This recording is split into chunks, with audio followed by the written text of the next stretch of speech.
it's a secret that not many people use. It's just the way that you articulate as a builder to a client. When you send a proposal of $1.8 million to a client, how do you know the reaction? Every builder has to present a proposal in either a face-to-face meeting, or if they're far by Zoom, get the client's reaction, understand where their pinch points are. The most important thing, we all share the same vision.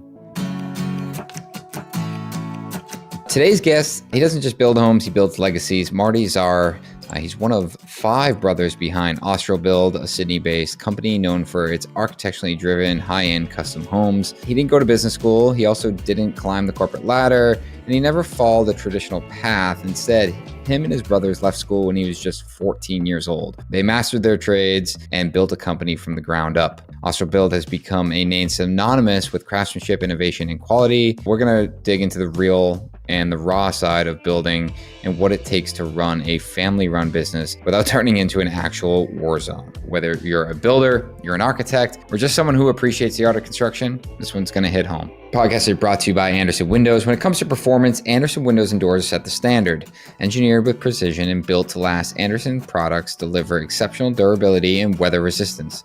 And whether you're facing harsh winters or hot summers, Andersen Windows and Doors are designed to keep your home comfortable all year round. Andersen also offers impact windows and doors, providing extra protection against severe weather conditions. These products are designed to withstand high winds and flying debris, ensuring your home stays safe and secure. Choose Andersen for windows and doors that not only enhance the beauty of your home, but also perform reliably in any condition. For more information and resources, visit andersenwindows.com/moderncraftsman. Trust in the performance of Andersen Windows and Doors to protect and beautify your home. This podcast is also brought to you by Build-A-Trend. International Women in Construction Week just wrapped up. But the conversation doesn't stop there. Women are continuing to break barriers in construction industry every day, and Build-A-Trend is here sharing their stories. 3 women builders sat down to talk about the challenges they've faced, the wins they've celebrated, and how they're making an impact in a male-dominated field. Their insights, absolutely worth the read. Check it out at buildertrend.com/MCWomen. This podcast is also brought to you by Velux. You're always looking for ways to wow homeowners, and who doesn't want more natural sunlight?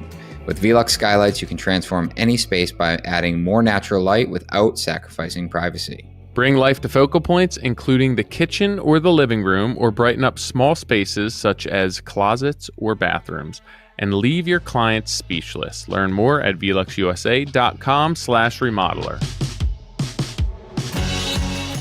You left school at 17 years old to get into apprenticeship. You did 14. school. I left when I was 14, so I actually didn't 14. finish. Yeah, so I didn't finish high school. I went straight. I started wall and floor tiling and stonemasonry with a good family friend of mine. My brother started it, and my father's like, if you're not going to do well in school, just follow your brother's footsteps in the construction industry.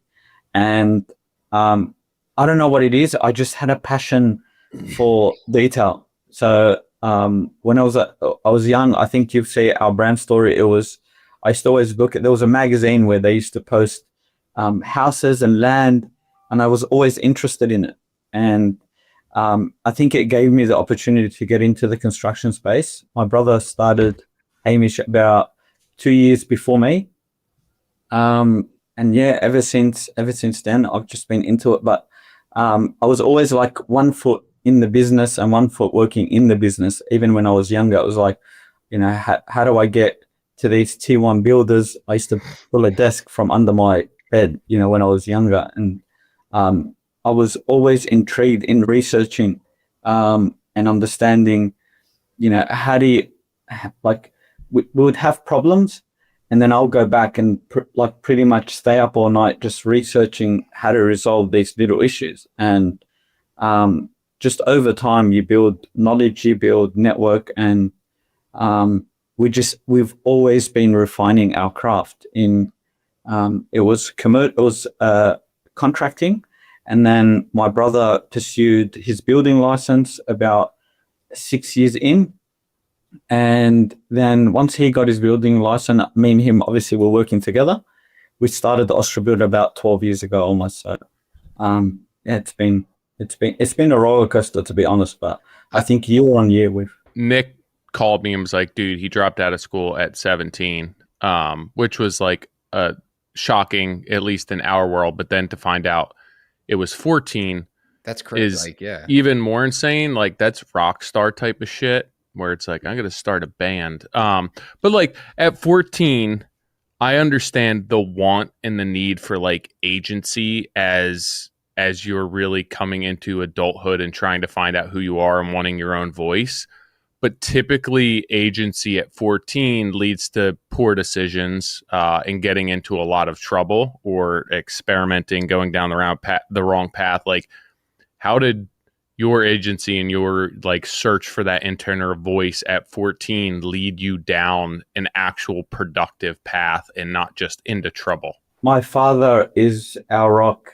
I think he's super wise. To be honest, he's look. It's funny if you hear the story. He's a taxi driver, and his wisdom from picking up hundreds of thousands of people, and every day he would come home, and he worked at night.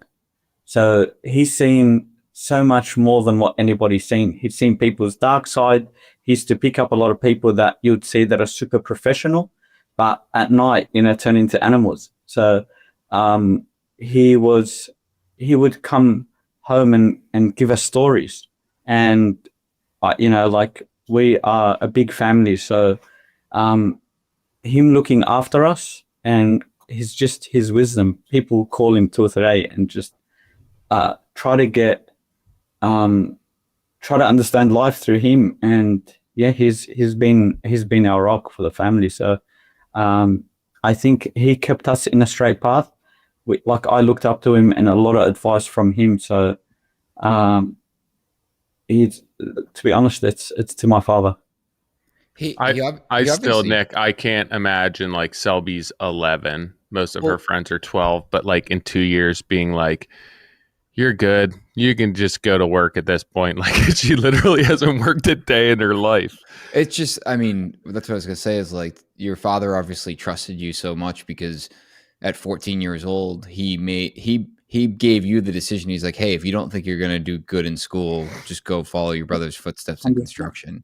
To be honest, I wanted to be an electrician.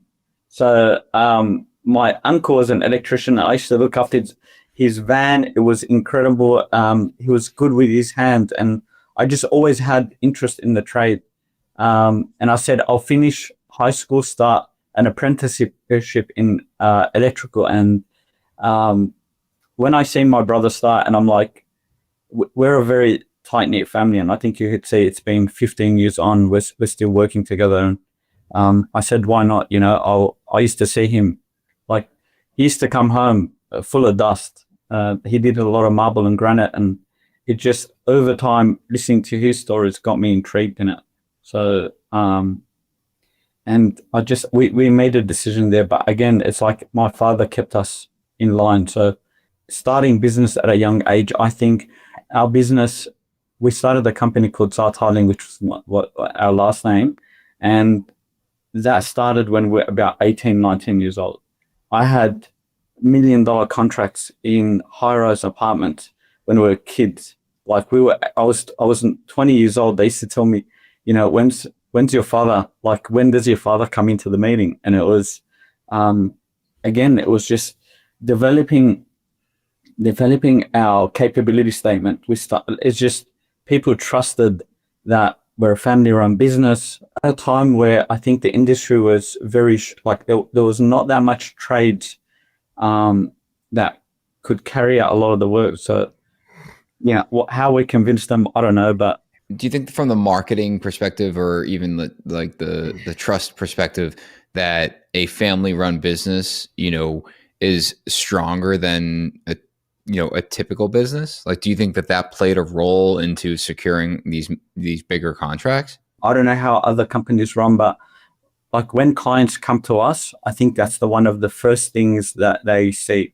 They're like, these guys are family run. They've been like, what they want is that connection where I'm not on site, my brother's on site. Like, to be honest, we're 5 brothers. It's not 4. I think we're just developing our website now, and the youngest one just follows suit.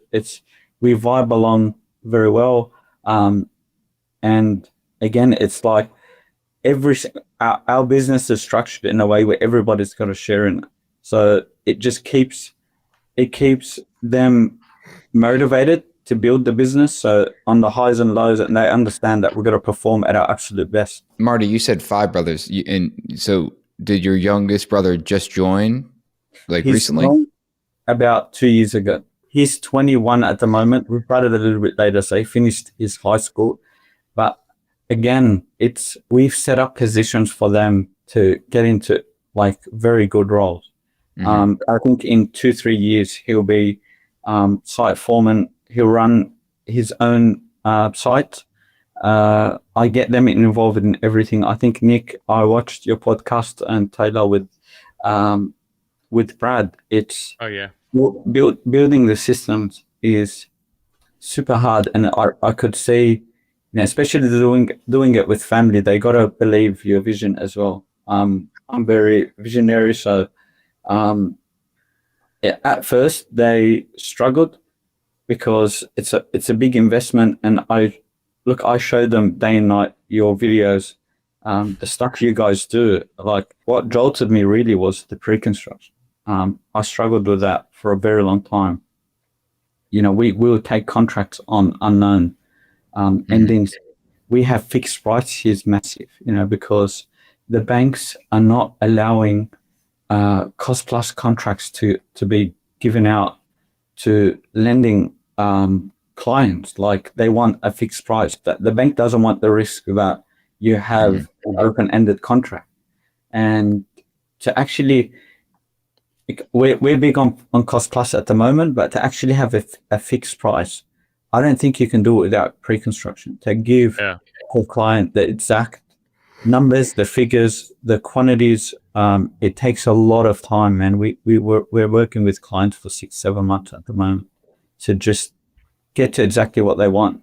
And again, we do a lot of cost plus, but to fix a contract, you can't just give the bank random numbers on provision. I do more, it's time and material based model, because I'm not doing the volume that like cost plus really facilitates. But I like, now that I've gone that route and my systems and the pre-con that we use, if I were like, I pretty much could go back to fixed cost and it would be the same process. I just like, it's a little bit of a, like, I feel like a safety thing, but like the process would be the same. Like, I would do the exact same thing. You get to the end point, Taylor. It's like, if I go fixed price or cost plus, you have everything there. Like, it's just literally just, it's words that, it makes our business model a bit more comfortable from a cost plus perspective. But I could fix it. And I told all my clients, it's like, if you guys want to fix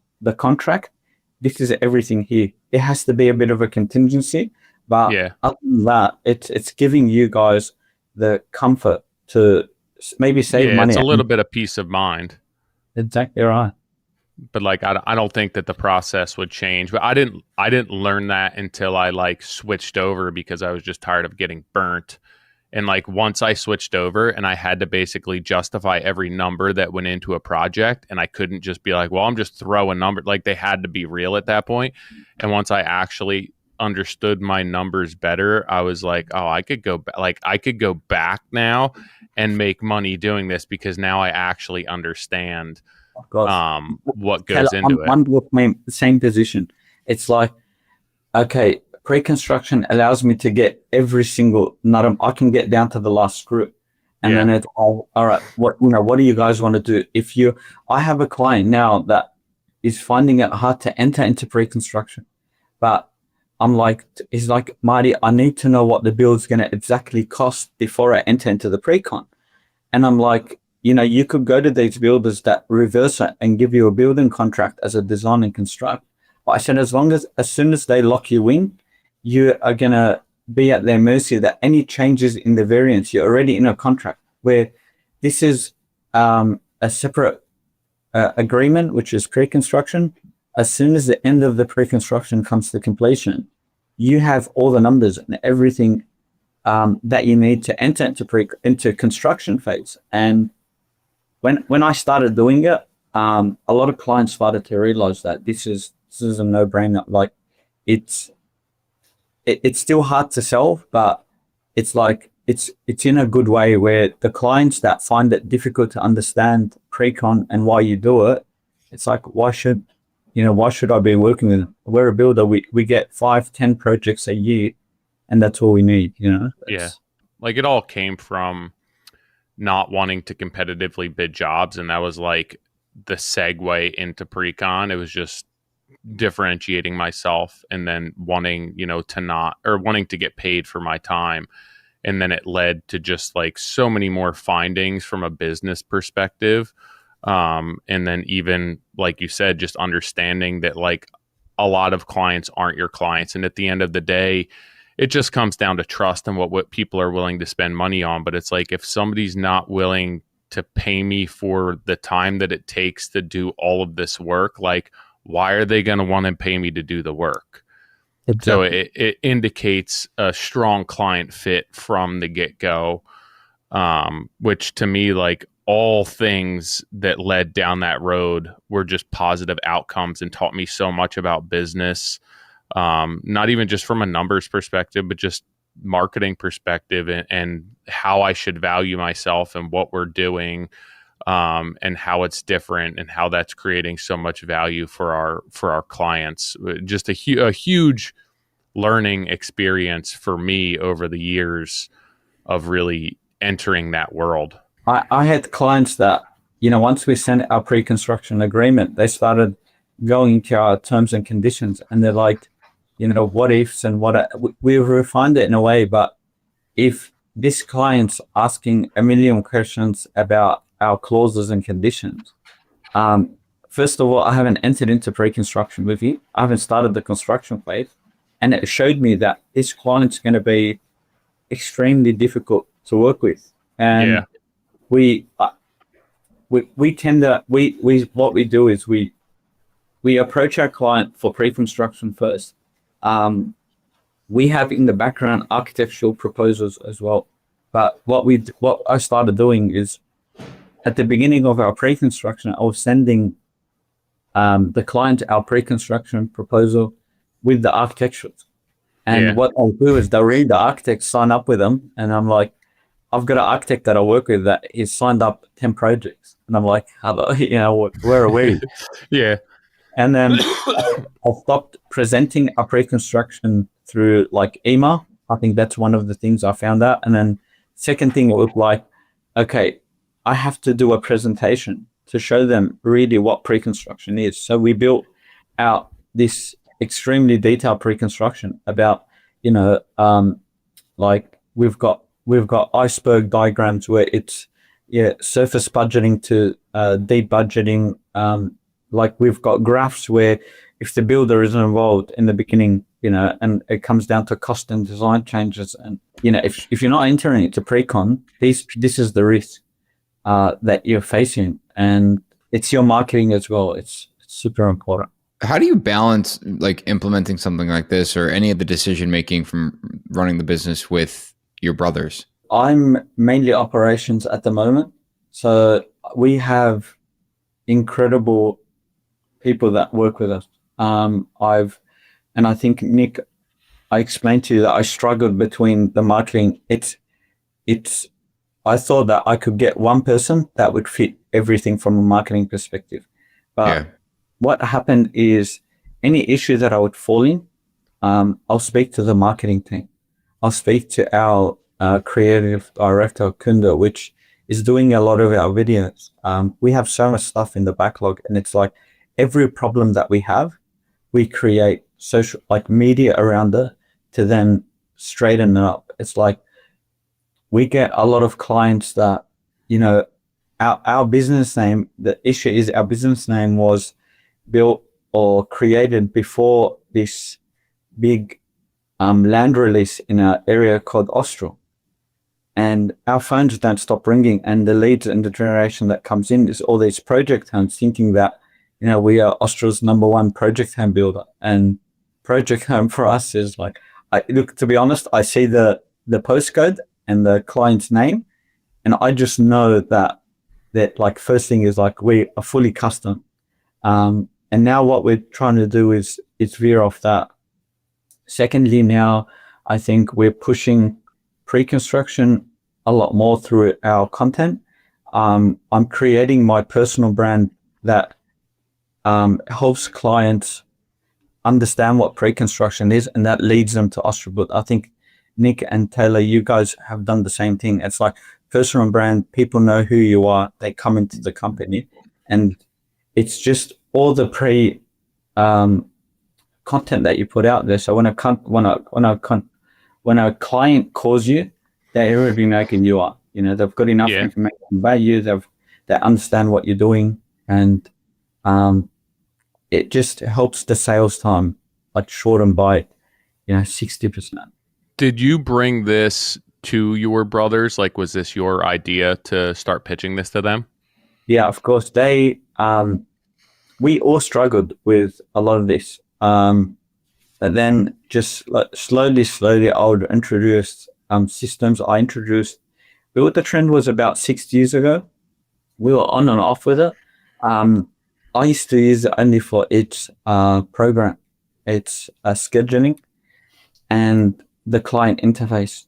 It was great. We stopped it for a few years, and then we're back on it now. I think what we're trying to refine is integrating it in our cost plus. I find more a bit hard where now I've hired like a CA that just literally collects invoices and creates our progress claims for the font audit process until we refine that. I think Brad and Nick, Taylor, you guys had a podcast with Brad about it, and I think that's what a lot of builders struggle with at the moment. If we could find a solution, and I think Builder Trend would be the best company to actually implement a very easy process for the cost plus model.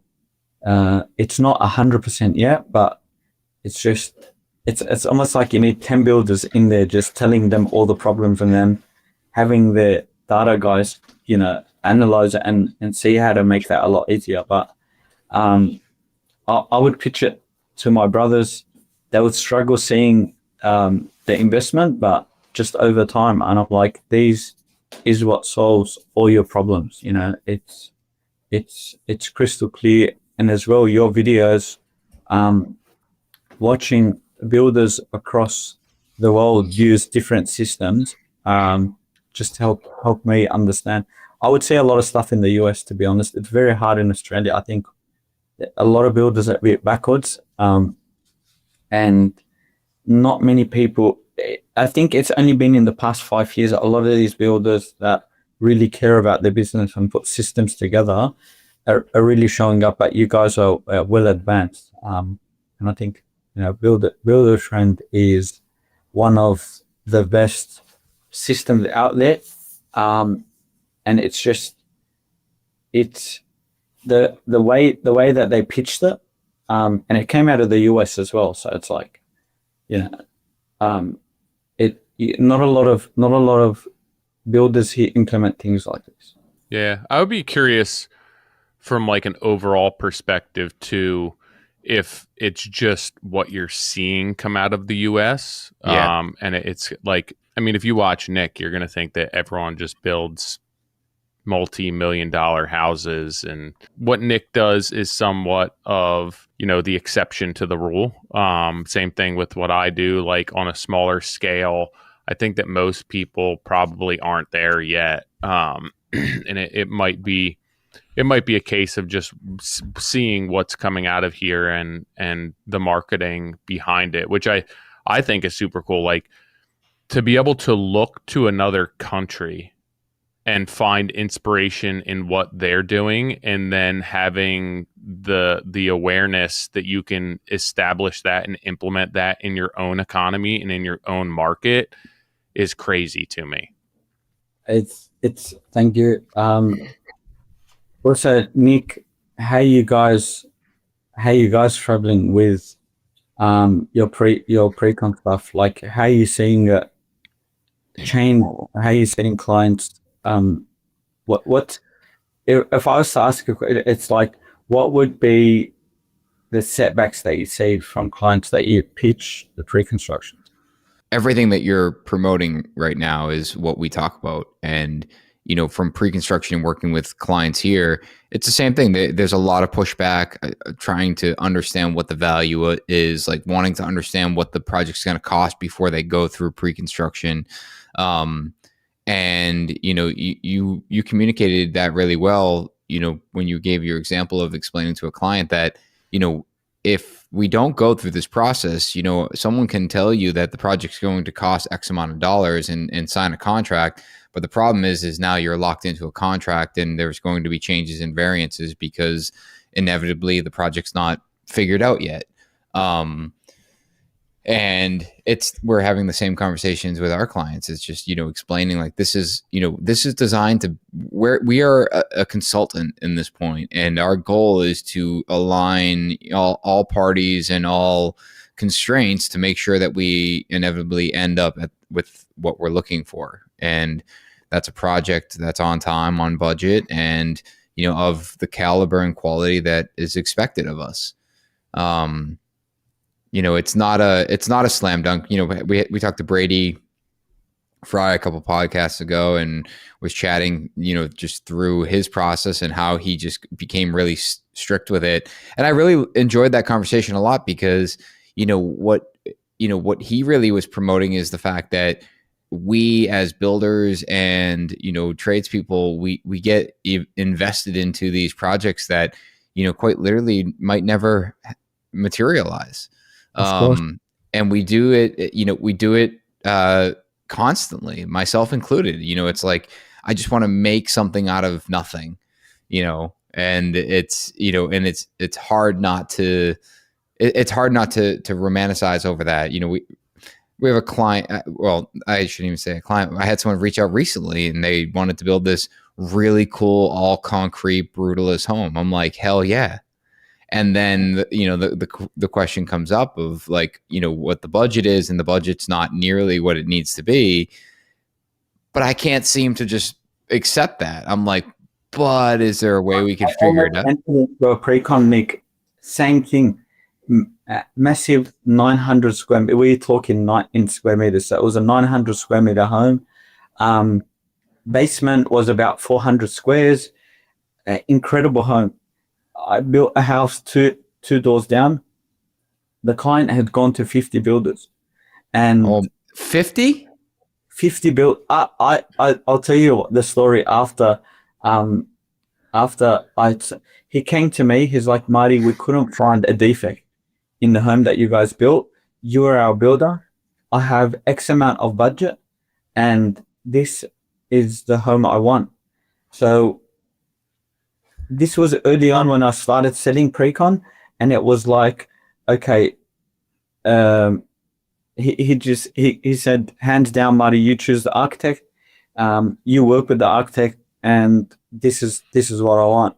So the initial meeting was that, we build a house for X amount, and then he's like to the architect, how big can I go on this land? And then the architect's like, oh, you got an extra 300 or 200 meters. And that first meeting that they had, the house went from, a $2.5 million budget, for argument's sake. And I'm like to him, to build the house that you guys want and the size, it's going to cost, you got to expect that it's going to be between 3.5 and 4 million.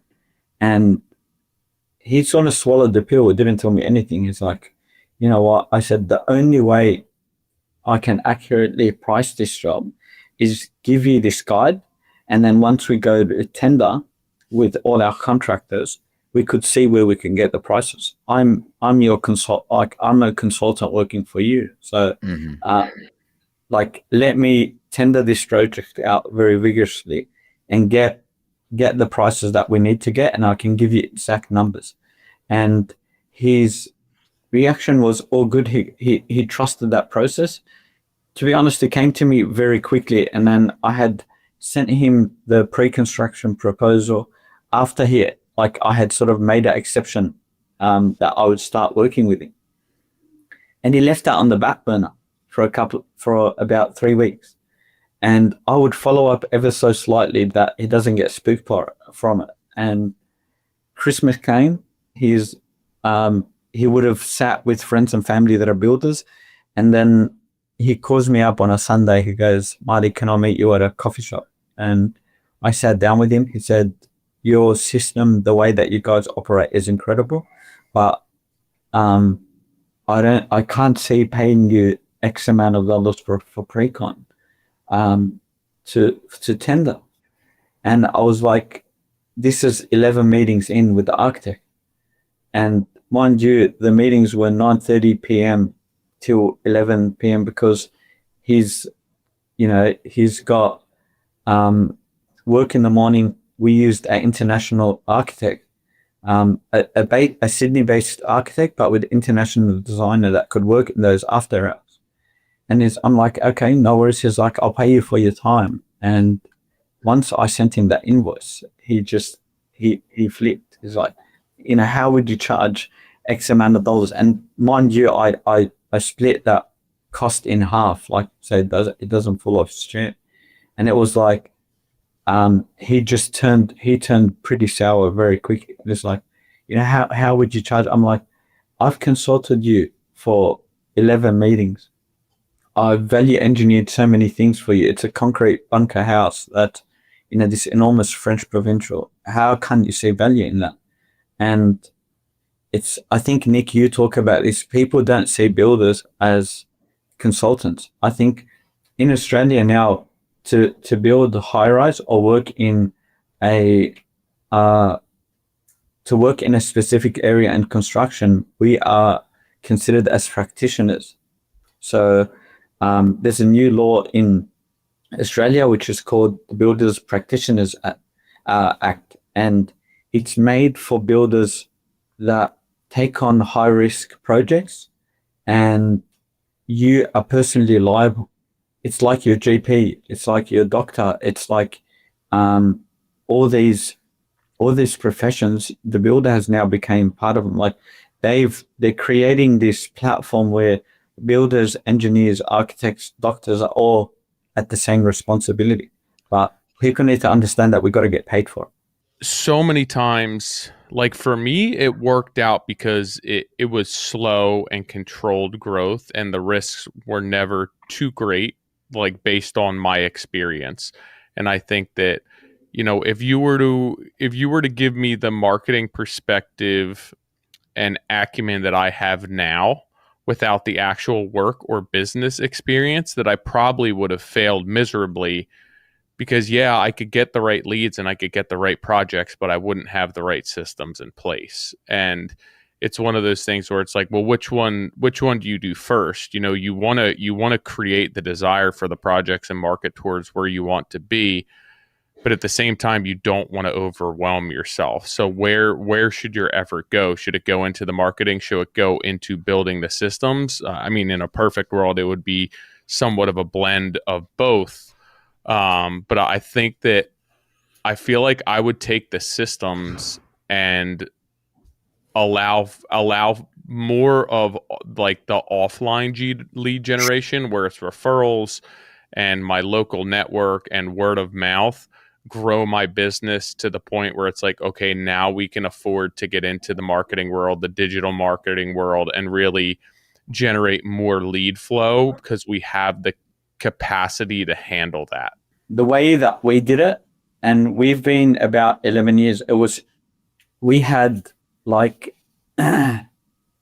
skeleton systems at the beginning, and it was just, we used Dropbox, would file everything into Dropbox. I used Qubit. It is probably one of the best systems that I've seen give me accuracy without, it was Qubit that helped us detail a lot of our projects.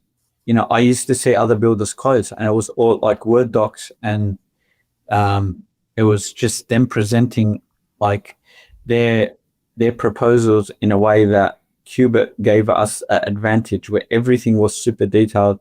And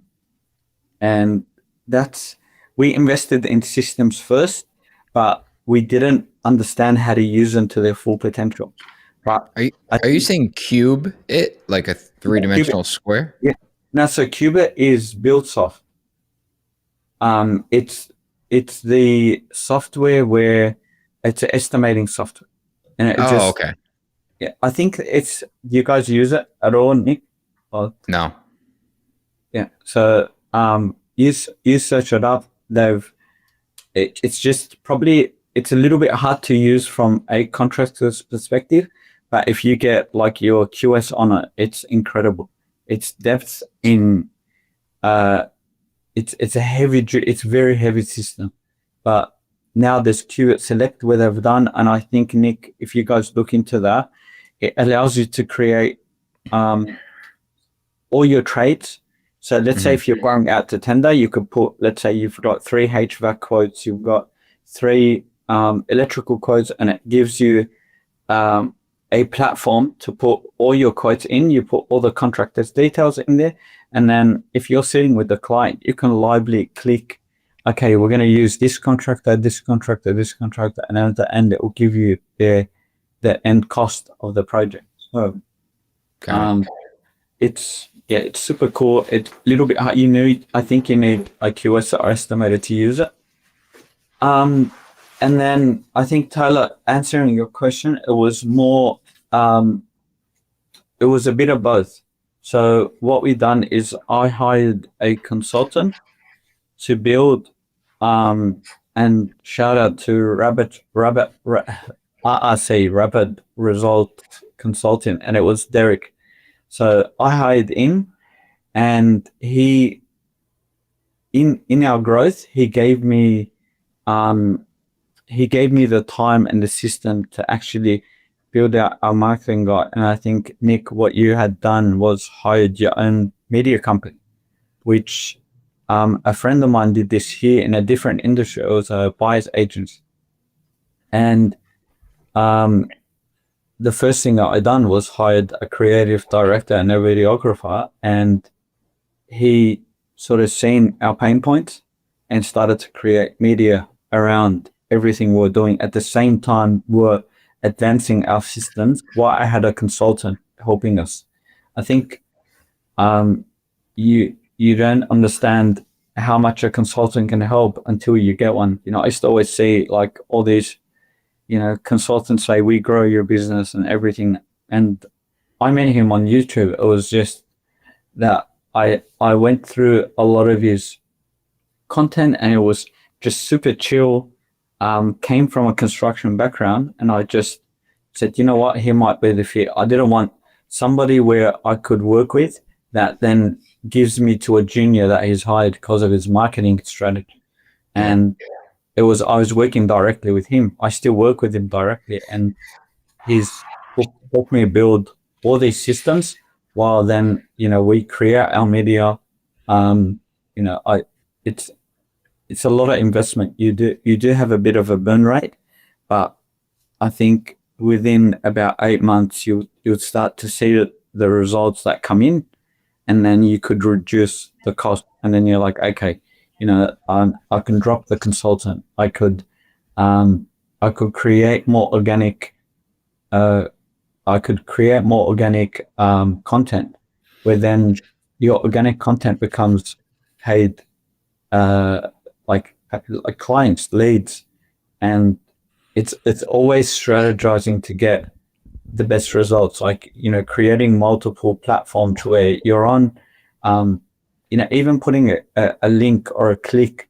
So on your YouTube, on your Instagram, on your Facebook, just someone watches your video, get the blue star, let your content organically go out there. Once people watch your stuff, I used to screenshot people's Instagram, but it was just, and then I say I'll call him later. But I think, it's just it's a bit of both. But I think having a consultant involved helps a lot.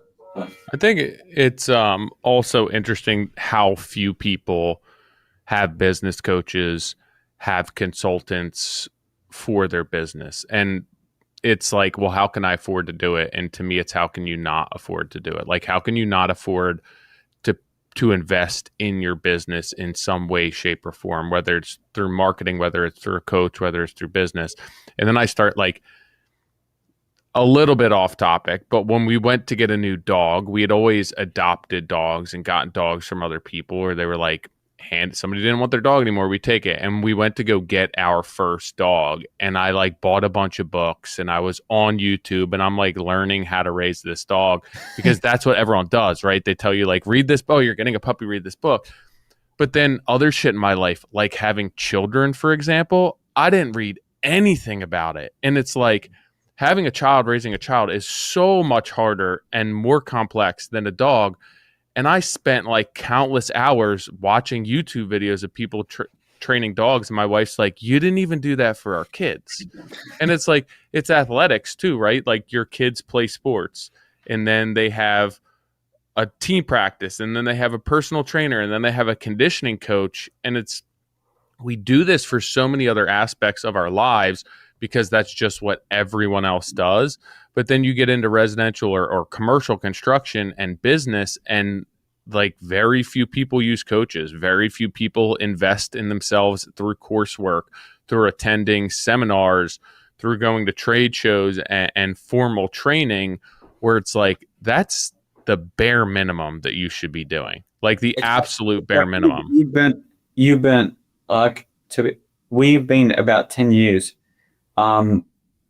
Obviously, I think we're still a very young company, but if what I could see now, like the thing is, it's like people would come to me and ask me questions about our business and how we got to the point that we're at.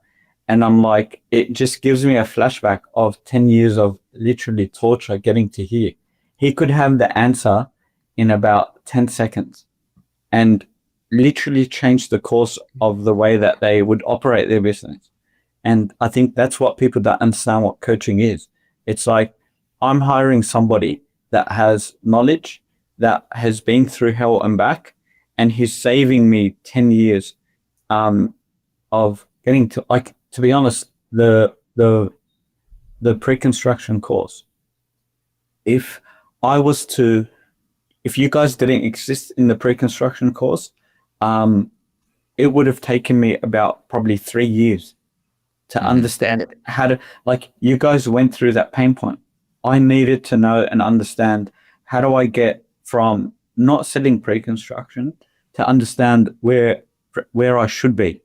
And you pretty much saved me about 2 or 3 years of struggles, because you've been there before me. You've understood how to sell the product. And it took us about, all my guys have read and watched the course. So like at whatever stage, even my creative director I sent him the course. I'm like, you have to understand the course before you film me doing it. All my guys, it's like even my QS or my CA, and then I'm like, you have to go through the course in your spare time. Sounds like we need to sell him more memberships. Well, no, that's sick though. And like the goal with everything that we've ever done, and even this, is like, there's a lot of lessons to be learned. There's practical knowledge, there's conceptual knowledge, there's like the whole quantitative, qualitative, where do we balance that? How much do we include? But like at the end of the day, the goal is to create something that solves problems for you or makes your life easier. And whatever your problems are, whatever your definition of easier, if it takes 3 years off of our struggles, if it makes us money, if it creates freedom, that's really your program and your prerogative. But the goal for us was always to be like, yo, this is what we're doing. And we struggled through this for a long time, and we continue to evolve and continue to learn. And we want to continue doing that. And like, that was the impetus for the podcast. That was like a huge motivator for everything that we do, every speaking session that we have, like every presentation, every podcast, is to be able to provide people with content and information and knowledge that just solves a problem for them. And it's really nice to be able to hear that like it measurably solved a problem for you and made your life better, My just oldest based on brother what we're had putting doubts. out there. Yeah, like my brother had doubts, and he's like to me, Marty, how would you be doing something where you're not charging for it? Why would people pay you? And then I just laser focused on selling pre-construction, and Yeah. he's now like telling me like, you know what, man, people do appreciate what you're doing, and I'm like to him, look, this we are charging at a minimum of about 20K for our pre-cons. It goes from 20K to 50K. That's where we're at, and that's because we have uh, in Australia our system's a little bit different. It has CDC, which is comply and develop, and we have DA. The comply and develop means you work with a private certifier, you plan everything with them, and then they can tick off everything. It could be a 6 to 10 week process where DA has to go through the entire council, and it might take 10, 12 months. I think trying to sell it to a DA client is a little bit hard because they understand that you might be working with them for 12, 13, 14 months till they get their approvals. But it just like it solved a lot of problems for him as well. And it's like, you know, we had clients that would see our family structure, they'll see our website, they'll go through everything and then beg us to put a proposal for the project. I used to do it as soon as I used to send them the proposal, they would just vanish. Yep. And what I realized is now I would never present a proposal to a client through an email. It's literally either face to face, sit down, and our success rate with that was like almost 90% of the clients understood what we were presenting to them, and then we could see the reaction straight away. Where when you send a proposal of $1.8 million to a client, how do you know the reaction when you send it to them? It just helped me understand the sales process and how to structure it. I think every builder has to present a proposal in either a face-to-face meeting, or if they're far, by Zoom, and get the client's reaction, understand, where their pinch points are, where the struggle is. I use like Phantom. We record every meeting. When I go out to site as well, like me and Hamish usually go out together, we would record the entire interaction, and then we would use AI, would transcribe everything, and then you could send an email within 2-3 hours of everything you discussed. Yeah.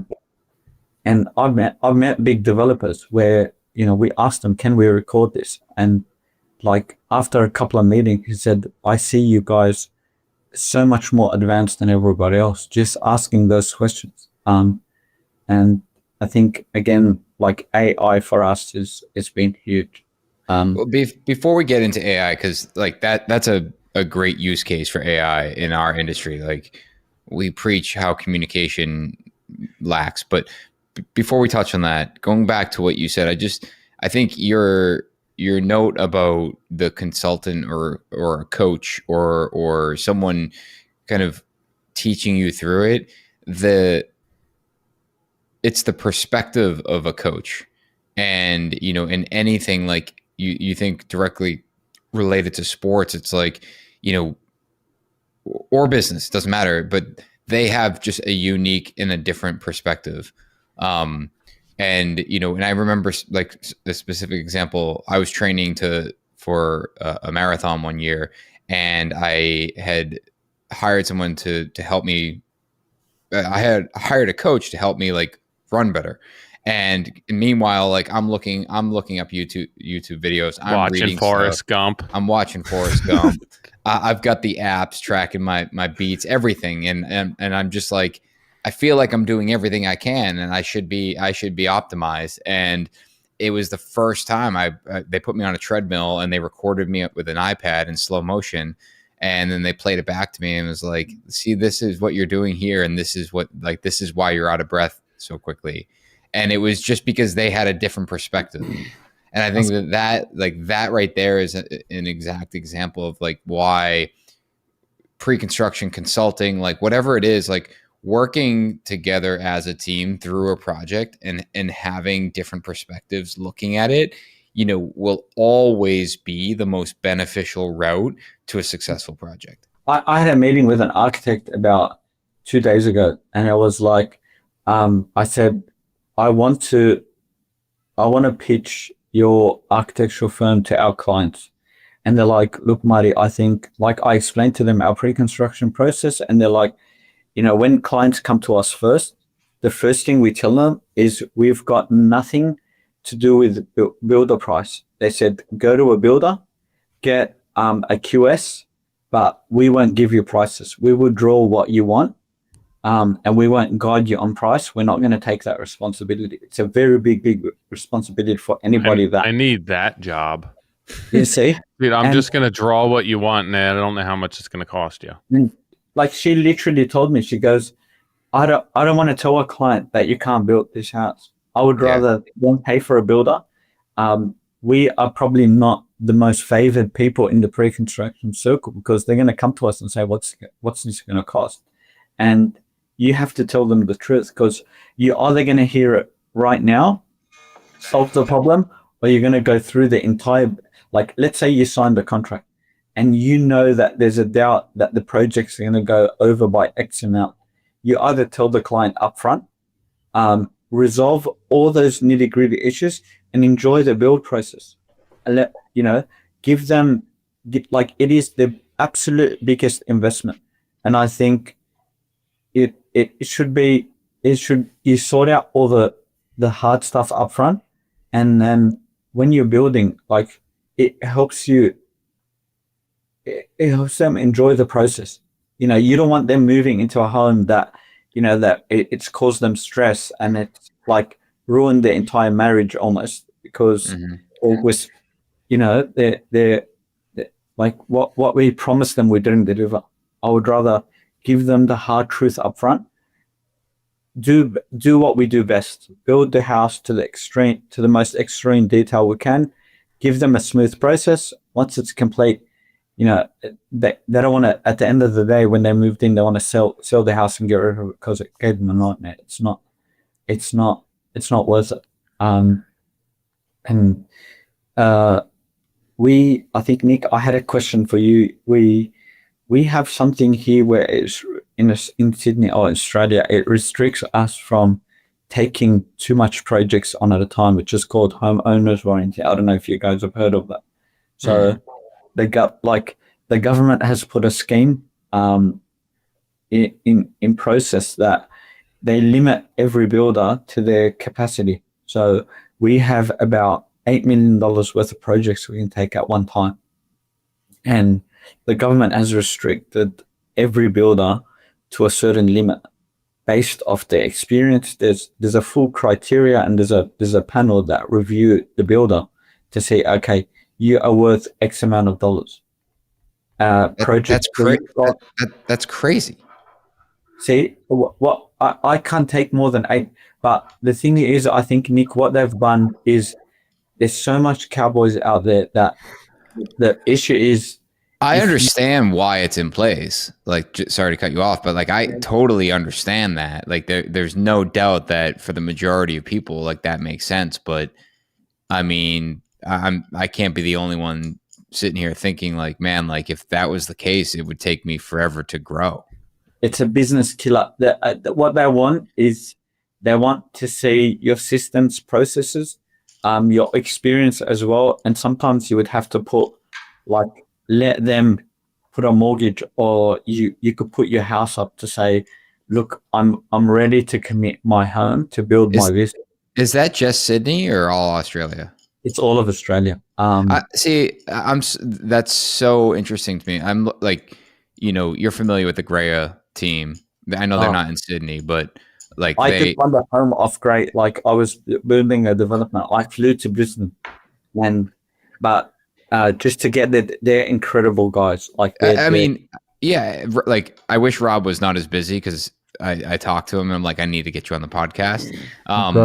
But I was reading an article the other day, and based on the amount they have close to it, like they literally wrote it, the article literally said that they have close to $1 billion worth of projects in some phase, whether that's early development or under construction. And I'm like, these Apartments guys. are not restricted, but you want to build luxury homes. Oh, okay. You See have that? Well, yeah, because if you look at their timeline, yeah, they switched. Like they went hard into the multifamily and apartments. Super. Like, I mean, they're our age, and these guys are yeah. just like, it's bananas the scale of work that they're doing and at the speed that they're doing it. That makes more sense. Okay, like because they were, I could see that they were. The detail, but in like what you see a lot of builders doing here in Sydney is they restricted by high-end residential homes. Got it. The government is giving like the very good builders an average of 10-15 million dollars worth of projects, but we are pricing projects at $3-4 million. You could be only restricted to doing two, and your review it sometimes takes months and months. Like Yeah. I've seen builders and ourselves. They when you're in a review, and if you have no projects live in the portal, they would restrict you from taking work until the reviews are complete, and you could be bleeding to death. And they would say, "Okay, wait until the review is complete, and then you could start to think." And they're like, there has to be another way. I think the government is trying to change it. We have got a backlog of over probably 20,000 homes in Sydney alone that need to be built. We've got an enormous shortage of we've got an enormous shortage of homes. We're about, I think, 28 million Australia that just finished the new airport. I think the government understand, but they can't see the necessity to fix up the system and bring everything back. What are they trying to do? Just protect the homeowners? This is how I see it. First of all, homeowners warranty does not, even the homeowners don't understand it. You get 300, if in any case your maximum payout is 340,000. I could put home warranty insurance of about $2 million. The government would only back you up for 340,000. And what's happened is that it's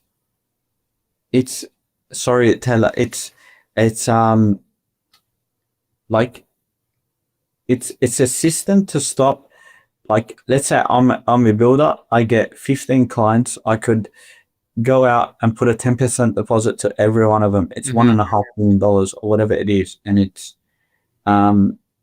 they're worried that these builders take all these deposits and don't commit to the projects. I think as much as home warranty shows that it's protecting the homeowner from a different perspective, the core of home warranty insurance is to stop builders from taking on like 15, 20 deposits from different clients. Also, what they've done is they've made sure that you don't collect a deposit before home warranty is put. So that shows that the system is built so the builder doesn't, go out like a cowboy, take, millions of dollars in deposits and doesn't commit to these projects. And I feel like even with home warranty, a lot of these builders are doing that. So without home warranty, it will just get worse and worse. How do you guys restrict from taking, do you see this happen in the US where builders go out?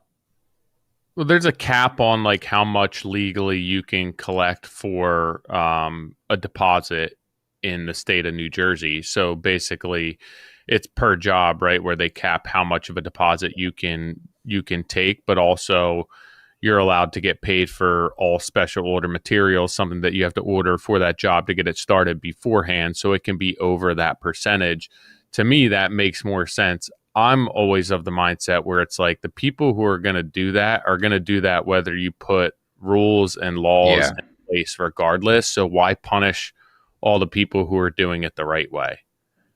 It's I think the government has done it because we are heavily financed in Australia. To protect Everybody, the banks. it's to protect, I think, homeowners, the banks, and you It's got remove. to be bigger than homeowner. Like it's got to be. I don't want to get into that, but like it's got to be more. If they're putting like policy in place, it's got to be more than just protecting people who are building $3-4 million homes. Because at the end of the day, those people need far less protection than the people who are building, The you know, smaller a guy. normal size home that's not a luxury home. Like those are the people that I feel like we should be protecting, that they're not that it's right or wrong, but like at the end of the day, why are they putting a policy in place that needs to protect someone or a business like what you're doing? It seemed that it would be more on the bigger level if it's financed money, that it would be protecting banks Of course. for whatever reason. I don't know how to solve the problem, but it's even like if people are securing financing for loans to build or to renovate, like why not just ensure that their contractor is legit and has the proper insurances in place in a case by case basis rather than covering the entire industry or the entire luxury market with a blanket? Well, it's just easier. Like that's I feel it's the same thing with codes and building inspection process and zoning like this stuff is put into place because of the majority of the crap that they deal with is just obnoxious, right? So it's like we'll just blanket and make it difficult for everyone. It just seems to be this like perpetual problem that just like continues to,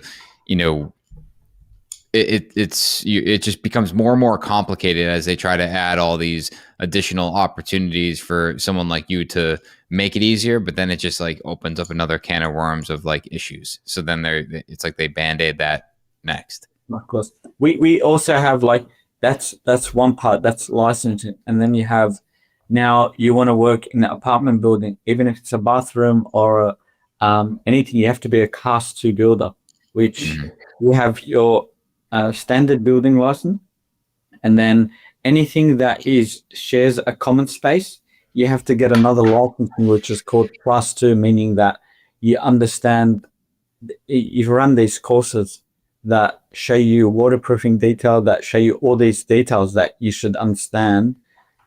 You already know them, and then they charge you like, $5,000 a year to hold that license, and then every 2 years you got to renew it.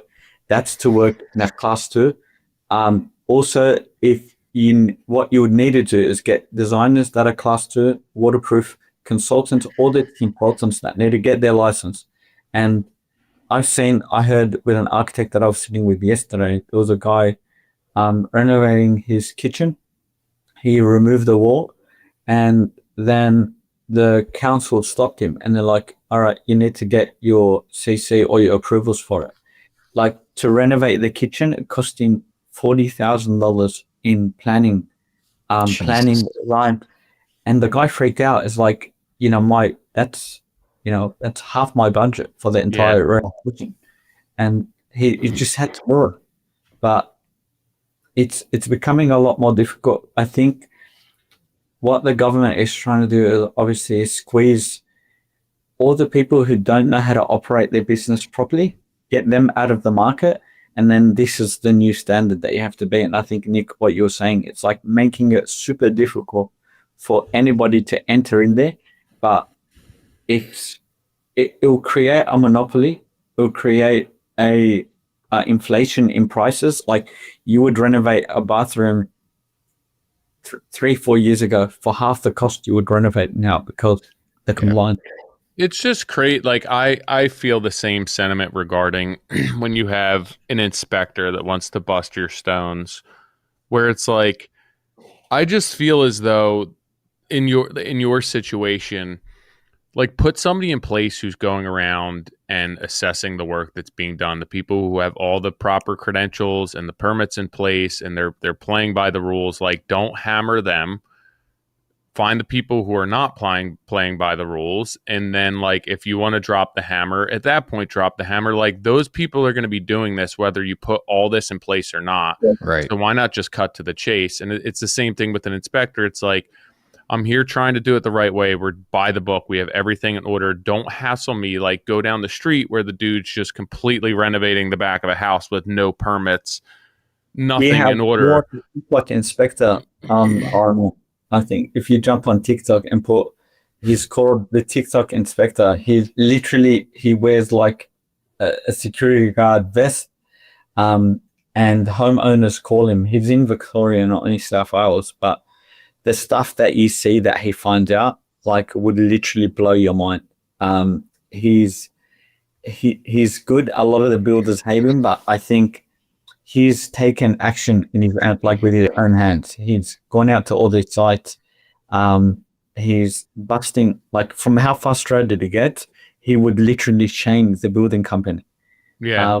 And Well, I think that's part of this problem, right? Like, they keep putting these codes in place to protect, but then you have a housing shortage. So then you're getting projects pushed through, and then they're building them at a fast pace without the proper people in place.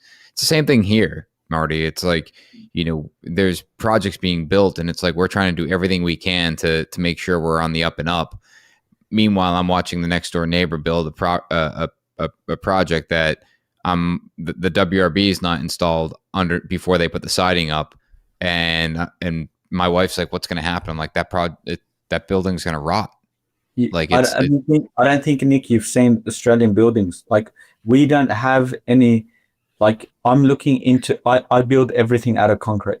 We are double brick concrete fanatics. Mm-hmm. You would see a project come up live. I've got an incredible project that we're running on at the moment. I partnered with a friend of mine that is a formworking contractor. It's actually his house. And he built the entire structure out of permanent formwork, which is Dimsor. I think you would hear it. Concrete roof, the entire house is concrete. And if you go, like, there's that house, and then you will go 3 doors down where a project home builder comes in.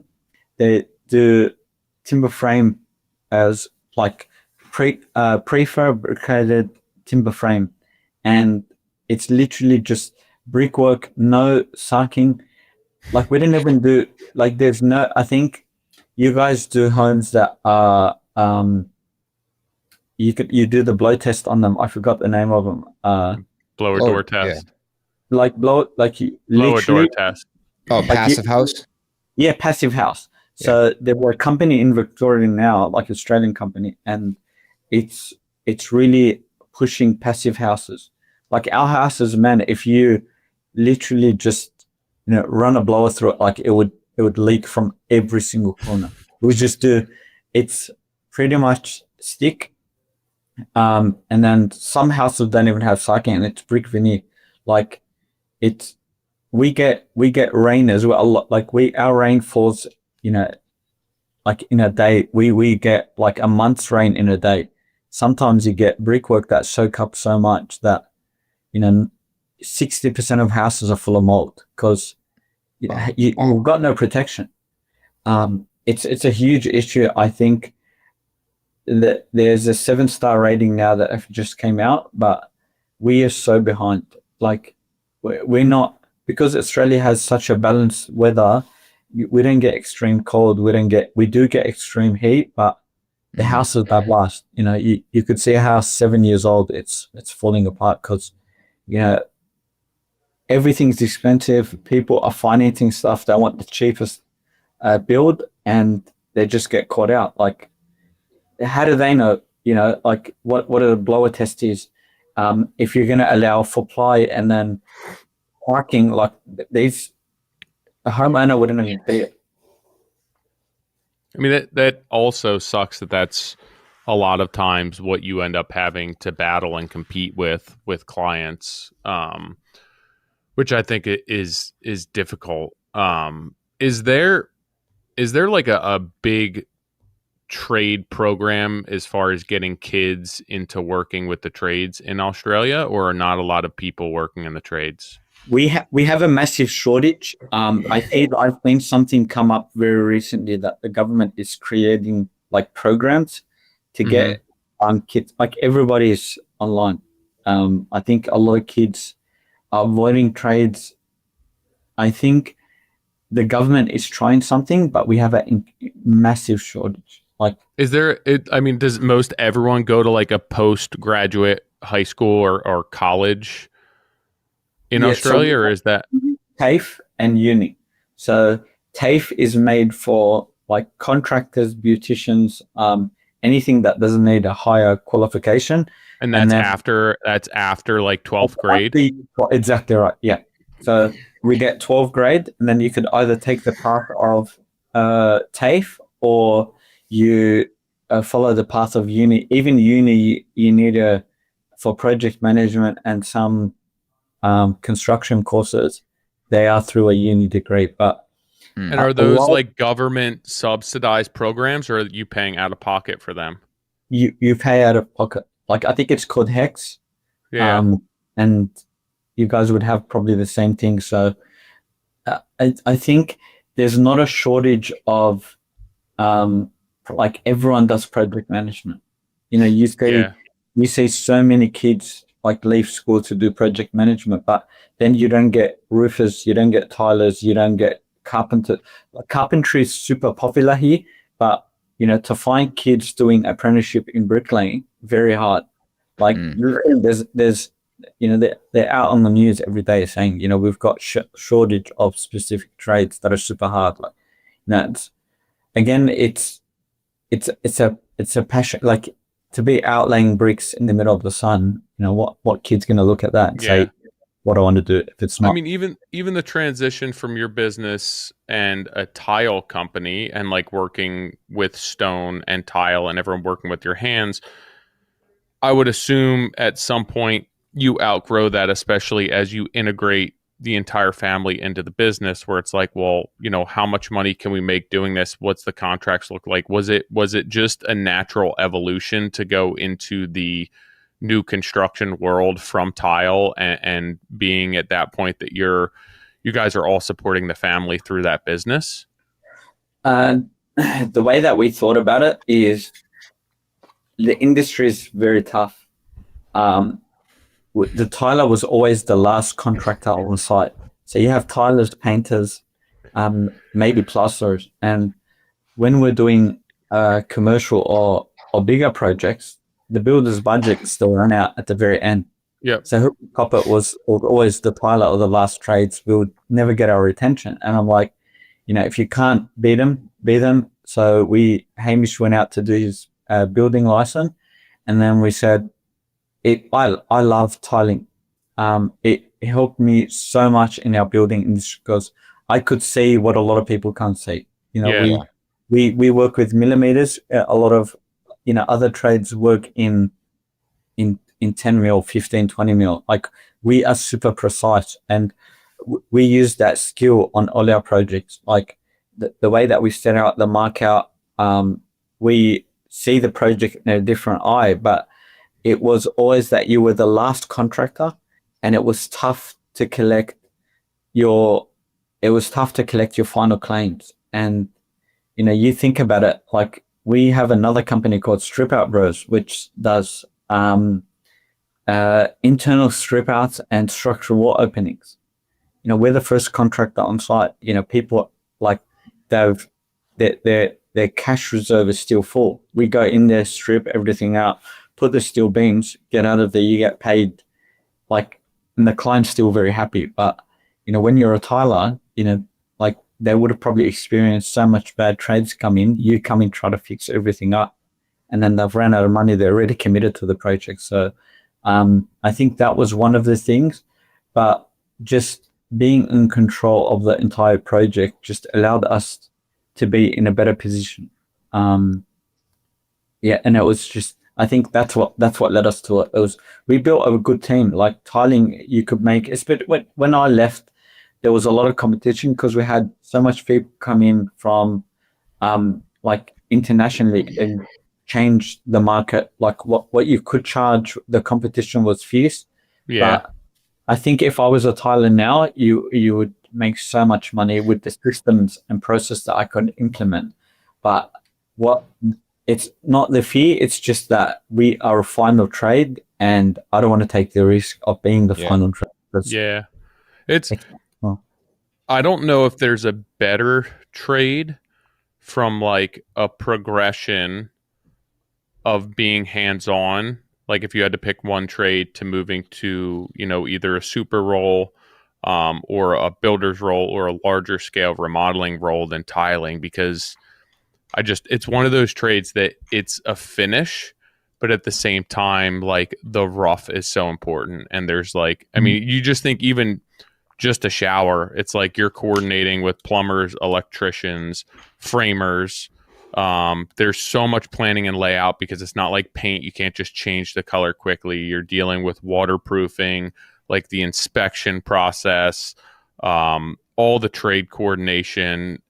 I just, even like just understanding the impact of poor decisions or mistakes, tile is such a great trade to understand, like how everyone before you affects the absolute final result, which one of the last people in is tile and paint. And I would say that, like, if you want to have a real good understanding of what it's like, go try and tile something that was either framed poorly, layouts off, wasn't planning or accounting for the waterproofing details weren't sorted out. It's like the saying, if you want to be a framer, go be a finish carpenter first to understand what the tolerances are for framing. And I think the same could probably be said for tile. 100%. Like we used to see walls that are out by 20, 30 mil. We are talking about, you can't have a tile lipping more than like it's 0.0 of a millimeter. The deflection has to be within the tile, not in your finish. And it helped us with like preparing all the substrates. So when we're marking out, it's like what it helps me now in pre-construction as well is that when I'm setting out bathrooms, when I'm setting out plans, I understand like where the tile set out, where the size of the bathroom, you've got 600, that's 1200. You want a bathroom that's, let's say, exactly 1200 wide. But then, okay, I've got thin set, I've got like you could foresee that where you get like, sometimes builders just look at these architectural plans, they build everything together, and then they're like, okay, if you moved something about 10, 20, 30, 40 mil, it could resolve a lot of detail. Yeah, even like framing tolerances and then framing strength, right? Where you can't put natural stone and like mosaic tile on an underframed floor, where like I learned so much about beam spans and floor deflection through tiling, which, any other trade, it's like, oh, you want hardwood floors? Cool. We'll just send it. Like we got 3/4 subfloor. It's going to be good regardless. It's one of those, like, I don't know, like I have so much respect for people who tile on a daily basis. One, because it's difficult. It's so tedious to do well. It's dirty. You're working with like wet saws and mixing cement. And then like, it's just one little hiccup can just make your life so miserable if you want to do it right, especially as a subcontractor where you're following up every trade before that and then trying to execute tile work well. It's like, I don't know. That just seems like torture to me.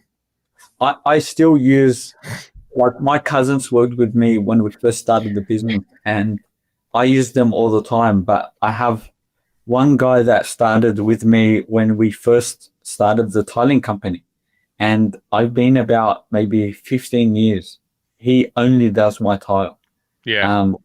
We still occasionally go out on site and like I'll give him a hand.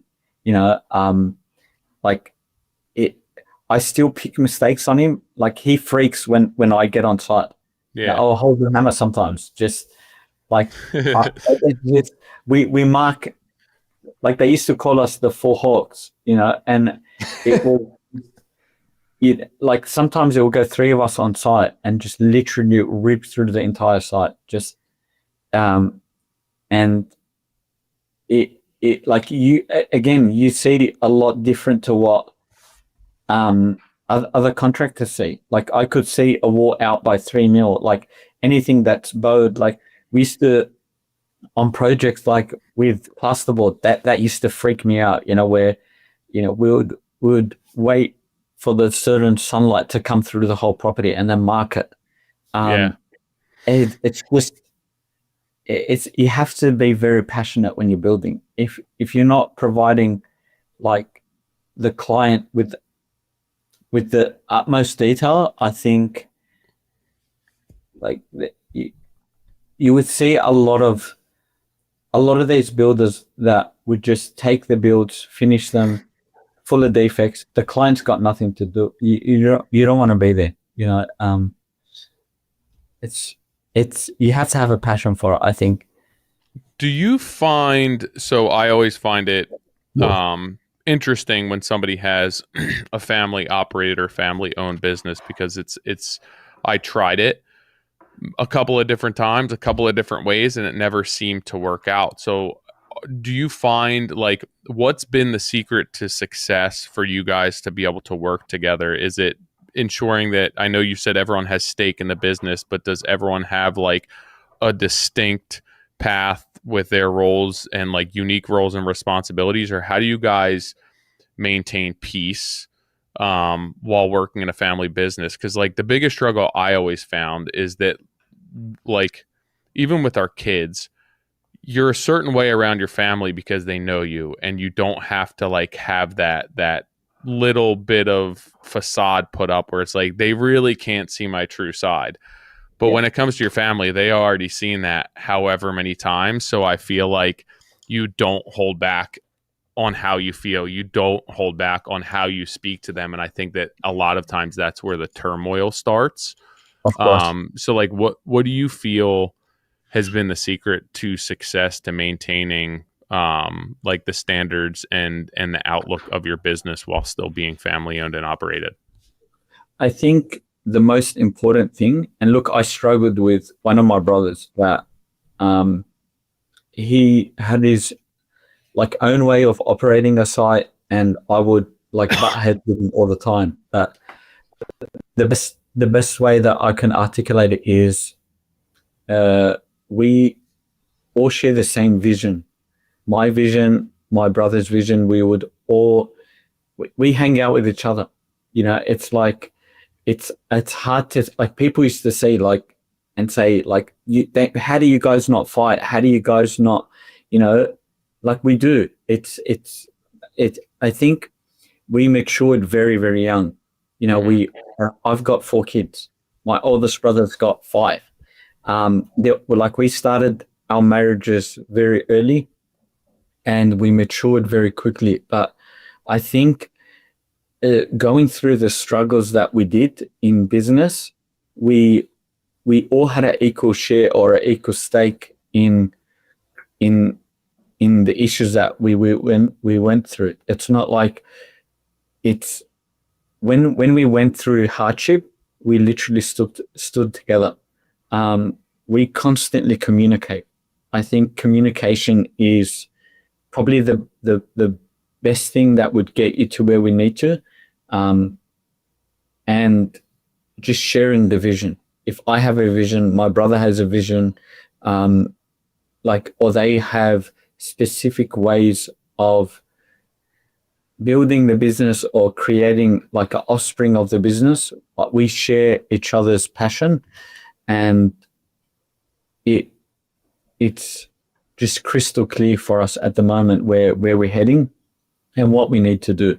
I think it's understanding everyone's perspective and what is important to them. My brother Abel runs a lot of the strip out stuff, and we had Ostrobuild could have sustained that. We ran Ostrobuild to a certain level, but we've seen a niche where it helps with cash flow, and I supported the business. So, and I'm like, okay, you know, what does it need to, what do we need to put together to get Strip Out Bros up and running? And we all shared the same passion. We all built the same business. And like now Ostrobuild and Strip Out Bros work together. Like Strip Out Bros will go into a lot of Ostrobuild. Strip Out Bros is a great name. Thank you. I couldn't believe it was available. And on Instagram, and like we've got funny reactions from it, but it literally all opener for a lot of our projects. Oh, we yeah. want to strip out something or do a structural wall opening, and we're like, we're class 2 builders. This is our mother company. And they're like, you know what? I can't deal with the stress of taking on this whole project myself. And 80% of the time, it goes from Strip Out Bros doing the demo, then Build will take a contract for the client. Like, I've been to projects where, and it just quite recently, it was a 2-story apartment.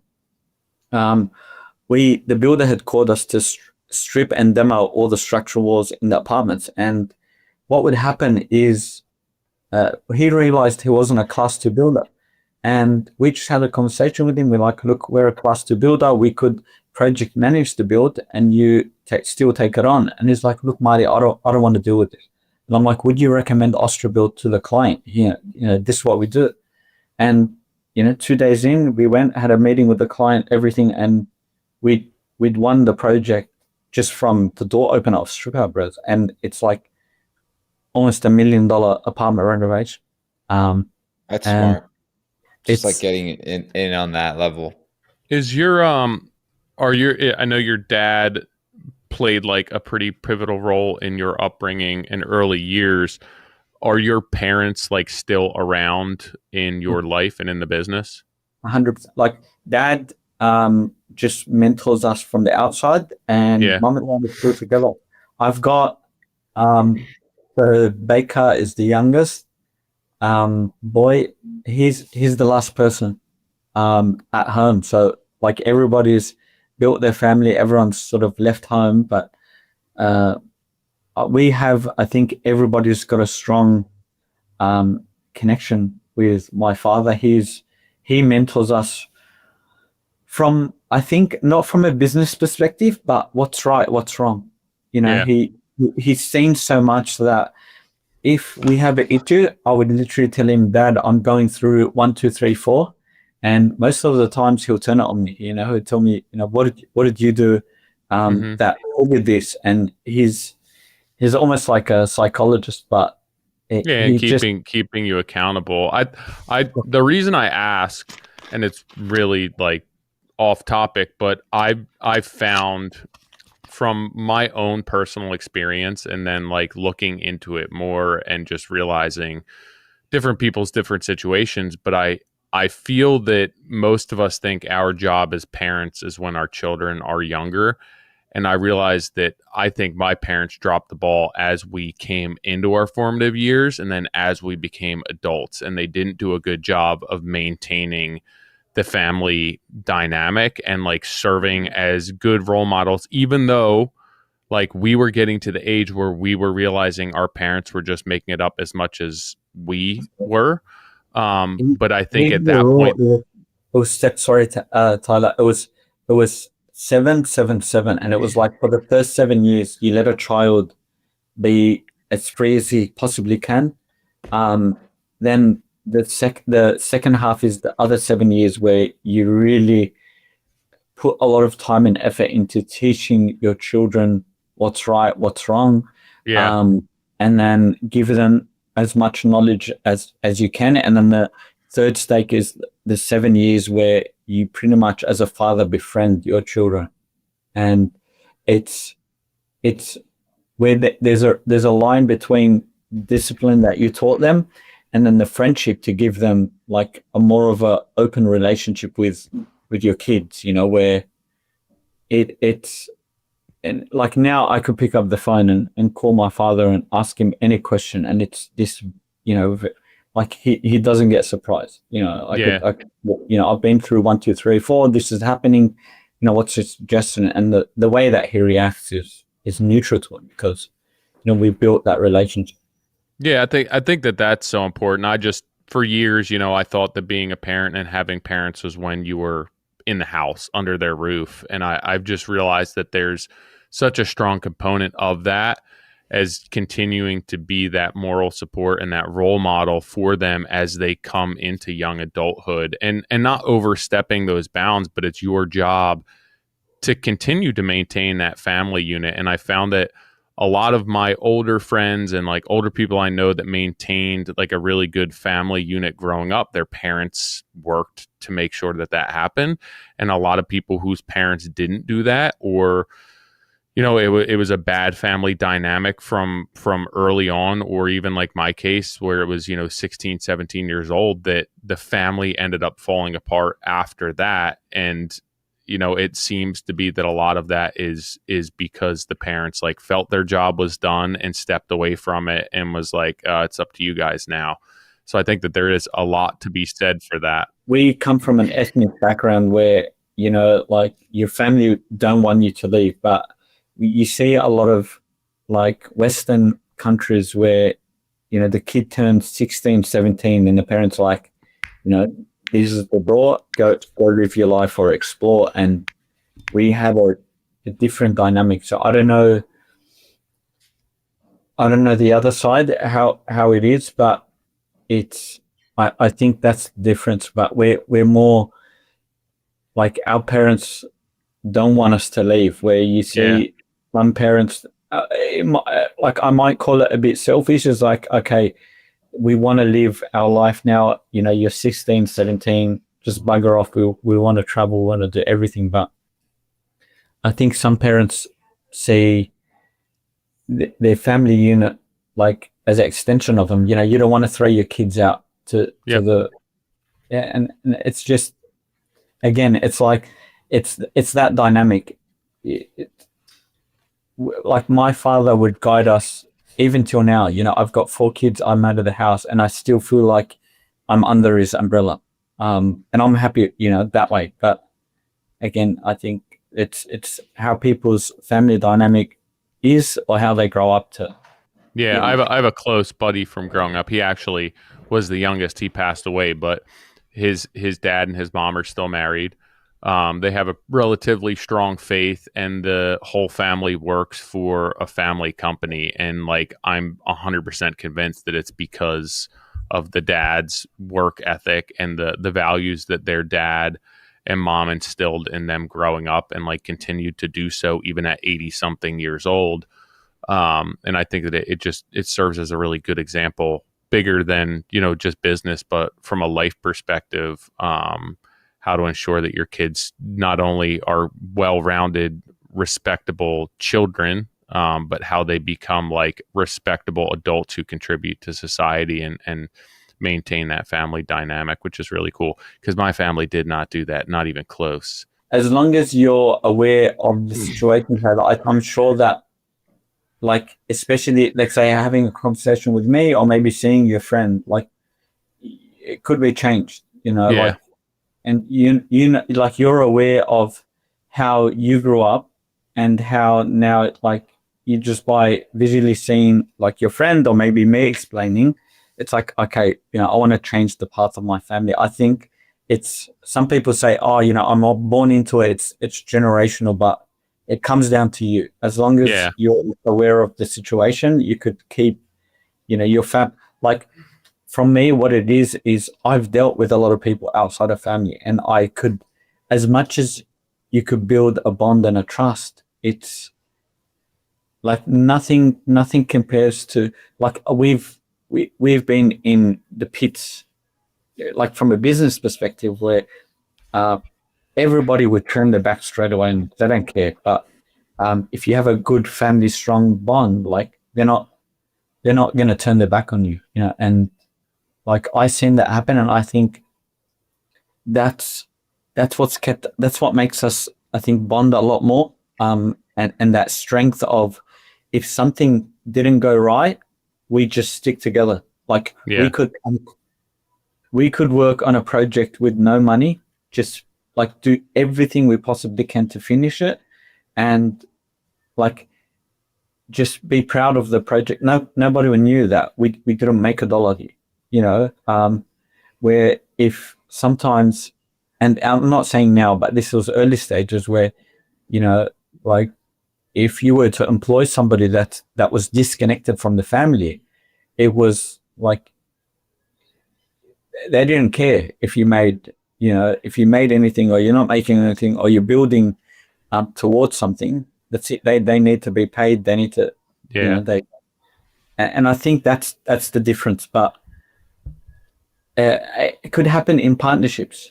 If you create a partnership with somebody that's, ride or die, um, you you you'll get there with them. And it's not only to family. Like you need the person that you're working with to have a stake in. Like from me, my uh, my videographer, like the way that we established the company is called Ojala. So when I put an ad out there to look for a videographer, I looked at the concept. I was saying, okay, I can put you on X amount of salary. The offer that I would do is I'll give you a partnership. I would fund your mentorship, and we build a media company that does brand stories.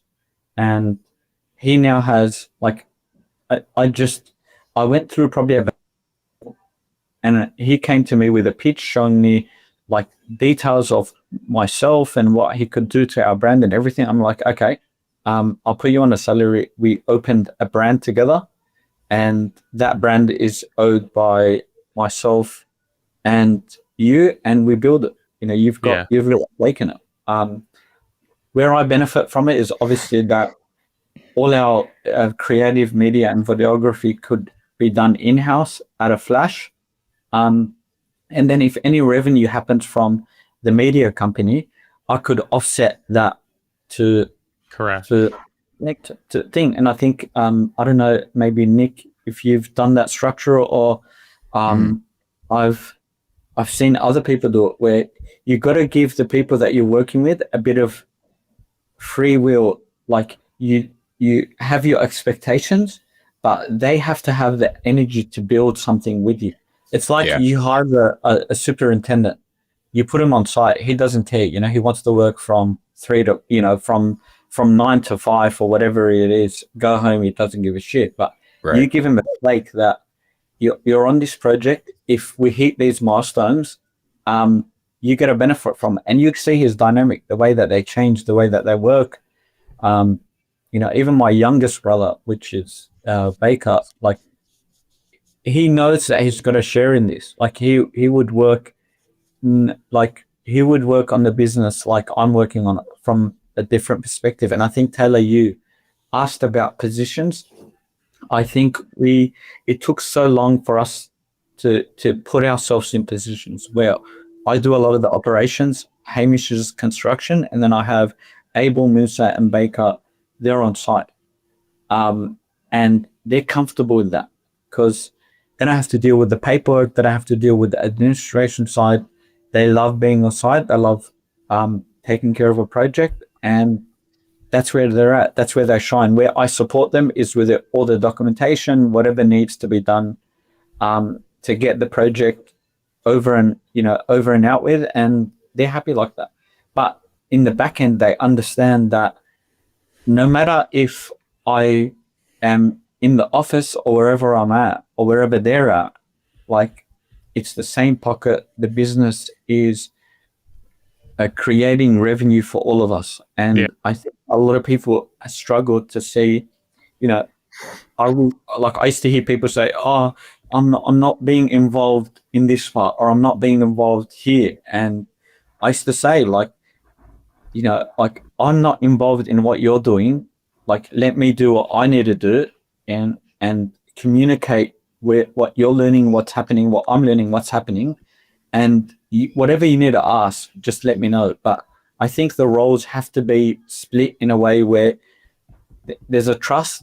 You look after this, I'll look after this, and the communication ring is very well planned out where they're not concerned that I may be advancing in an area and then they feel like they're stuck. I think you nailed it. Like, I know a lot about what you preach in your businesses around communication, but it's evident that, four, now five brothers working together, the only way that works is by sharing a common vision, but then also having, a, respectful amount of trust with one another. Um, 100%. and that's hard. A lot of there's a lot of family dynamics that don't lend themselves to be able to pull that off. So that was, that's really what I was most interested in learning about you today, and the fact that you guys you continue to build that family business, now 5 brothers. Like it's incredibly impressive. And I think that, you've kind of shed light on what it takes to do that successfully. Though I know not everything is as easy as it sounds. You're certainly making it look easy. It's a roller. Look, I think number one is the trust. I think if that is there, it makes it a lot. It's like I could feel if one of my brothers have, like, with anyone, even you could see, like, if you've got somebody that's working for you, you got to be socially aware of everyone's emotions. Mm-hmm. And I think being a good leader is you have to be selfless. I think one of the biggest things is that selflessness, where understanding what somebody wants and like helping them grow to help like the entire structure, where you see sometimes where like you would get a director just pushing pens or pushing people to a limit where they're like, this is not the right environment. This is not where I want to be. I'm not going to grow.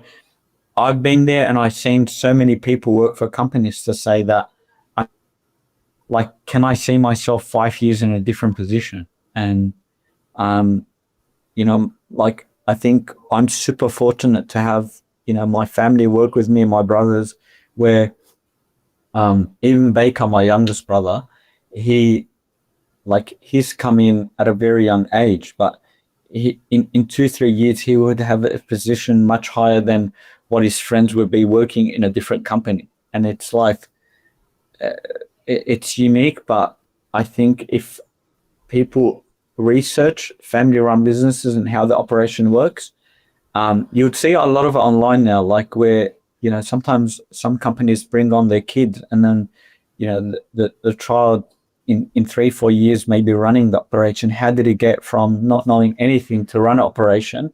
Yeah, right.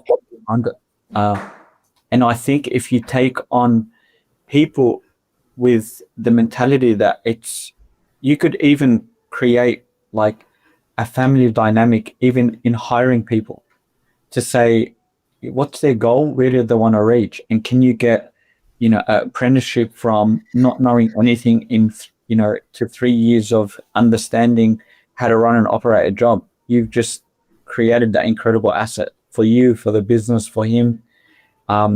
You're building your vision, your future, but you've got people that are working for you that probably want to see themselves in your position very soon. And if you could give again, being selfless and giving them the opportunity to grow, and still be, in your business,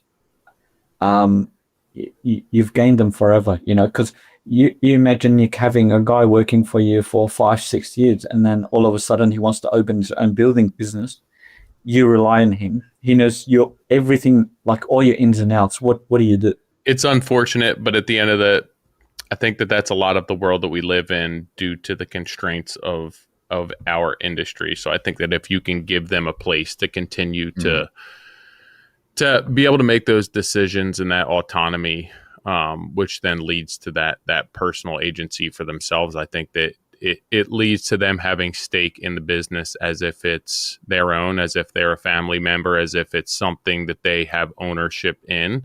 And I think that leads to like the most successful relationship. And I think one that, can last a super long time, which to me has always been the key. And it's been the key to my relationships. It's been the key to the podcast relationship. At the end of the day, it's like, from a partnership perspective, I know that regardless of what happens, Nick's going to have my back and I'm going to have his back. And it's not that we don't have hiccups and there's not times where like one or the other feels like they're pulling more weight, but we discuss it and we talk about it. And at the end of the day, like our vision is the same and our end goal is the same. And we understand that like we have to be fluid with this and continue to move towards the goal and execute the best that we can given the circumstances. And I think that's, what makes for a good partnership and a good business, whether it's family, someone who works for you, I think it comes down to like owning it, having stake in it, and then feeling as though, you know,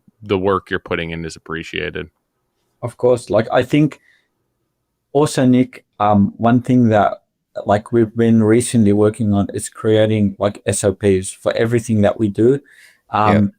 Like it's we have a dynamic where it's family run, but we're building a structure. So like you could teach somebody. Like um, I have like virtual contract admins, and um, like the guy that I work with at the moment, it took me about 6 months to like articulate like everything that I needed him to do.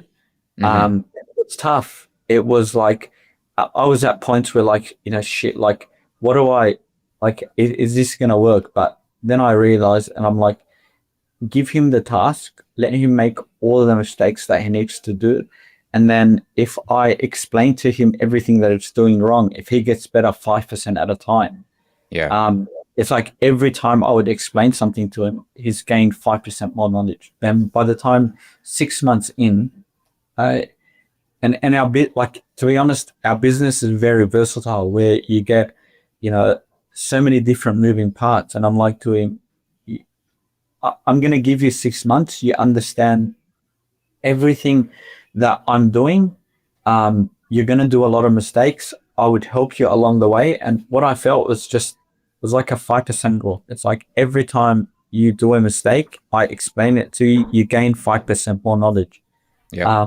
To a point now where we've created like a telepathic communication where if I send him something, he asks me, it's like, you know, Marty, is this way or is this that way? And Yeah. Right. he's sort of like, and I think it's super hard for any building company to build a virtual contract administrator. But like I don't need to be sitting right beside him. I could send him everything that we need, articulate it in a way to say, this is what I want to achieve. I think I've told him, you know, like utilize AI. Like a little secret we do is I use chat on, I think, or open AI. I could throw the plans in there. It reads the plans for me. Yeah. Like even for my construction company, it's just my demolition. I would throw the demolition plan in like AI, and it would just spit out all the demo. Like I could say, create a scope of works, and it'll go through the entire, I know. Like it's like me and Hamish seen that, and we literally got up and started jumping, in the office, and that is like 10 hours of us running through a scope of works, and it's like. Marty, I'm with you, and we don't have time to dig into AI today, but we should have you know Nick. Nick wants to. I do, and it's never ending. It is. It's never ending, but it's also so interesting, and there's so much pushback. Like you saying what you just said. Like there's people listening to this, like, yeah, but it's not totally accurate. It's like, sure. But if you can reduce something that takes 10 hours down to an hour of your time by doing it and then checking it, like you're making, you know, you're third arm. Like now it's like literally, and I don't want to. I think it's a secret that not many people use, and if we cut people are uncomfortable with it. Like that's what it comes down to, and it's like, but. If it saves you 1%, going back to your rule, it's like 1% better every day is, you know, a lot of percent at the end of the year. 100%. So it's just the way that you articulate as a builder to a client. Look, especially 100%. When in the professional field, it's like, I know. Maybe and they're like, am I speaking to a builder or a doctor? You know, Marty, I really appreciate you coming on, man. Like you've been a pleasure to chat with, and on the literal other side of the world. Yeah, quite literally the other side of the world. Like I said, incredibly impressive what you guys are doing. I love the fact that now it's 5 of you. You'll have to update that puzzle piece logo the website. look, the website's about maybe 2 weeks away from. There you go. And so, but I'd love to come up to the US, I think, or down. I don't know where we're at in the world, but if I do, Nick, I'll bring the team if I can, and we'll just and Taylor as well, man. I'd love to hook up with you guys and see what we could, just probably do a site inspection or something. So yeah, hell yeah. I mean, for what it's worth, I too am trying to book a trip down to Australia, and I was chatting with a friend of mine about it, and I was like, my plan is to go here and like the Gold Coast, and then down in Melbourne. And on the map, I'm like, I'll just rent a car. How did you miss Sydney? No. but I'm like, I like an idiot. I just had no clue that Australia was basically the same size as the United States. It's huge. If you were to rent a car, I think from Melbourne to Queensland, it's like 2 days. Yeah, it's like I was driving like, across the country. Never mind. I'll just fly. So yeah, if I do, I will stop in Sydney and say hello. Look, Queensland is probably Miami. Sydney is New York. Okay. And then you've got Melbourne, which was probably close. Melbourne's Europe. Okay. But I think like a lot of the action happens in Sydney. You have to come there. All right, we'll do. Done? Marty, good to see you, man. We will chat soon. We'll get you back on and talk AI next time. I appreciate your time. I appreciate supporting the podcast, the coursework. I know that you've been an advocate for that as well. So like, I definitely want to give you a huge thank you. It means a lot to us, and it's part of what we're doing, and it's great to get the support. So, but I appreciate you guys. Thank you for bringing us on, and we look forward to catching up soon. Man. Thank you. No worries. I appreciate it.